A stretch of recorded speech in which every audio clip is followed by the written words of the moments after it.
14 তারিখ অর্থাৎ পরশুদিন ভালোবাসা দিবস, ব্যভিচার দিবস। ভালোবাসা দিবস বলে এটাকে সমাজে চালু রেখেছে, কিন্তু আসলে ভালোবাসা দিবস নয়, ব্যভিচার দিবস, বেশ্যা দিবস, প্রস্টিটিউট ডে, যত রকমের নোংরা ভাষা আছে ব্যবহার করতে পারেন। কোনো মুসলমানের বাচ্চা সে কোনো দিন এই ধরনের নোংরা নীতি, হারাম নীতির সঙ্গে জড়িত হতে পারে না। আর যদি জড়িত হয়, এর সঙ্গে যুক্ত থাকে, তাহলে সে ইহুদি এবং খ্রিস্টানদের দলভুক্ত হয়ে গেছে। রাসূলুল্লাহ সাল্লাল্লাহু আলাইহি ওয়াসাল্লাম বলছেন, আলী ইবনে ওমর ক্বালা ক্বালা রাসূলুল্লাহ সাল্লাল্লাহু আলাইহি ওয়াসাল্লাম, মান তাশাব্বাহা বিকওমিন ফাহুয়া মিনহুম।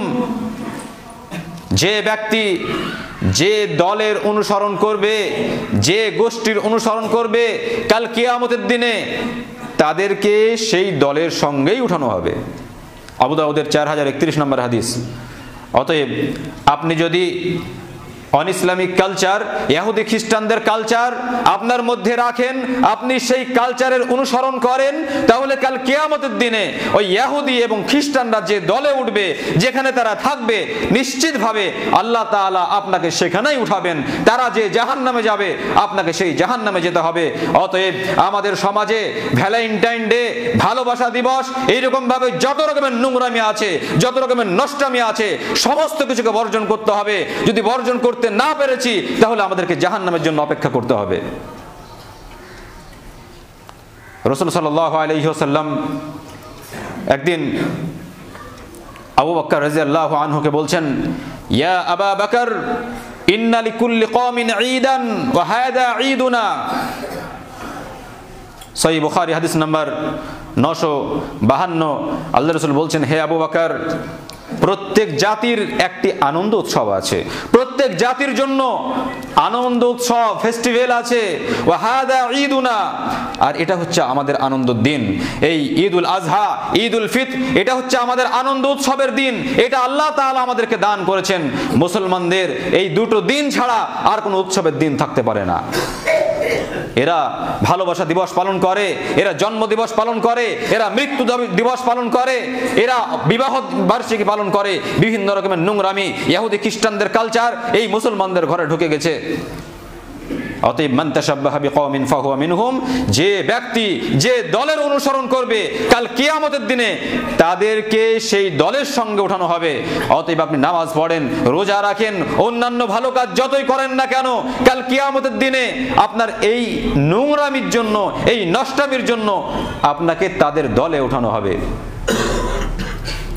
আল্লাহ তাআলা সূরা বানী ইসরাঈল আয়াত নাম্বার 32 মধ্যে বলেছেন, ওয়ালা তাকরাবুজ জিনা ইন্নাহু কানা ফাহিশাতান ওয়া সাআ সাবিলা।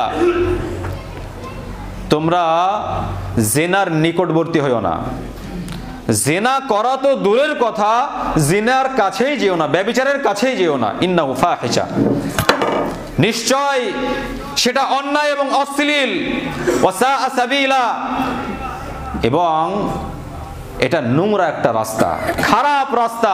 অতএব জেনা করা তো দূরের কথা, জেনার কাছেই যাবে না। মুসলিম সোসাইটিতে বিভিন্ন রকম ভাবে জেনা হচ্ছে, বিভিন্ন রকম ভাবে জেনা হচ্ছে। আপনার ছেলে, আপনার মেয়ে যুবক হয়েছে, যুবতী হয়েছে, আপনি খোঁজ রাখেন না যে আপনার মেয়ে, আপনার ছেলে ওই 14 ফেব্রুয়ারি কোথায় চলে যাচ্ছে। সেখানে প্রাইভেটের নাম করে আত্মীয়র বাড়ি যাব বলে গিয়ে অবৈধ সম্পর্ক স্থাপন করে আপনার মেয়ে বাড়ি ফিরছে, নাপাক অবস্থায় আপনার মেয়ে বাড়ি ফিরছে, আর আপনি মসজিদে মাথা ঠুকি কপালে ঘাটা ফেলছেন। কাল কিয়ামতের দিনে ওই মেয়ের জন্য, ওই ছেলের জন্য আপনাকে জাহান্নামে যেতে হবে। রাসূলুল্লাহ সাল্লাল্লাহু আলাইহি ওয়াসাল্লাম বলছেন, লা ইয়াকুনান্না মিন উম্মতি আকওয়ামুন ইস্তাহিল্লুনাল হিরা ওয়াল হারিরা ওয়াল খামরা ওয়াল মাআজিফ। সহিহ বুখারী হাদিস নাম্বার 5590। আমার উম্মতের মধ্যে এমন একটি অবস্থা হবে, আমার উম্মত জিনা করবে, রেশমের কাপড় পরিধান করবে, মদ পান করবে, গান বাজনা শ্রবণ করবে, এটাকে এরা হালাল মনে করবে। তার মধ্যে একটা হচ্ছে ইয়াস্তাহিল্লুনাল হিরা, এরা জিনা করবে, জিনাটাকে হালাল মনে করবে। বর্তমানে তো জেনা একটা সাধারণ বিষয় হয়ে গেছে। বর্তমান সময়ে যারা জেনা করে না তারা বোকা মানুষ, তারা কিছুই স্বাদ পায় না দুনিয়ার। ও একটাকে নিয়েই পড়ে আছে। আর যারা বুদ্ধিমান শুধু স্ত্রী নিয়ে পড়ে থাকে না, তারা ভাবে নিজেকে যে আমরা বুদ্ধিমান, আমরা একটা নিয়ে পড়ে থাকি না, আমাদের টাকা পয়সা আছে, টাকা পয়সা খরচ করে অনেক মেয়ের সঙ্গে আমরা দৈহিক সম্পর্ক স্থাপন করে আমরা দুনিয়ার যে স্বাদ আনন্দ এটা আমরা উপলব্ধি করতে পারি। রাসূল সাল্লাল্লাহু আলাইহি ওয়াসাল্লাম বলছেন ইস্তাহিল্লুনাল হিরা, এটা কিয়ামতের নিদর্শন যে এরা জিনা করবে, ব্যভিচার করবে, এটাকে হালাল মনে করবে, এটা হারামি মনে করবে না। বড় দুঃখের সঙ্গে বলতে হয়, একজন বয়স্ক মানুষ বছর 5 আগে আমাকে বলছে, হাফেজ সাহেব, একজন মহিলা, তার স্বামী নেই, তার স্বামী মারা গেছে, মেয়েটার বয়স হয়তো খুব বেশি হলে 35 থেকে 40 হবে। তা একজন ছেলে, একজন পুরুষ তার কাছে দৈহিক সম্পর্ক স্থাপন করার জন্য তাকে কিছু টাকা দেয় এবং দৈহিক আনন্দও দেয়। তো এতে কি গুনাহ হবে? কারণ তার তো উপকারই করছে। তাকে কিছু টাকা দেয়, তার সংসার চলে এবং তারও তো একটা জৈবিক চাহিদা আছে, সেটাও পূরণ করে, তো এতে কি গুনাহ হবে? আমি আশ্চর্য হয়ে গেলাম। তখন এই হাদিসটা সামনে এলো, লা ইয়াকুনান্না মিন উম্মতি আকওয়ামুন ইস্তাহিল্লুনাল হিরা, আমার উম্মতের মধ্যে এমন কিছু মানুষ অবশ্যই এই দুনিয়াতে আসবে যারা জিনাটাকে হালাল মনে করবে। সেই সময় কিন্তু চলে এসেছে। না, এই প্রশ্ন আমাকে করে, এই প্রশ্ন আমাকে করলো কিভাবে, যে একটা মেয়ের সঙ্গে টাকা দিয়ে দৈহিক সম্পর্ক স্থাপন এই জন্যই করি যে তার সংসারটাও চলে যায় এবং তার আশাটাও পূরণ হয়। বর্তমান সময়ে বিভিন্ন রকম ভাবে জেনা চলছে। 14ই ফেব্রুয়ারি দেখবেন পার্কে, এখানে ওখানে, মাঠে, রাস্তার ধারে ছাতা নিয়ে বসে আছে, ছাতা ধরে বসে আছে, সেখানে অবৈধ সম্পর্ক স্থাপন করছে, গলা ধরে বসে আছে, যা ইচ্ছে তাই করছে।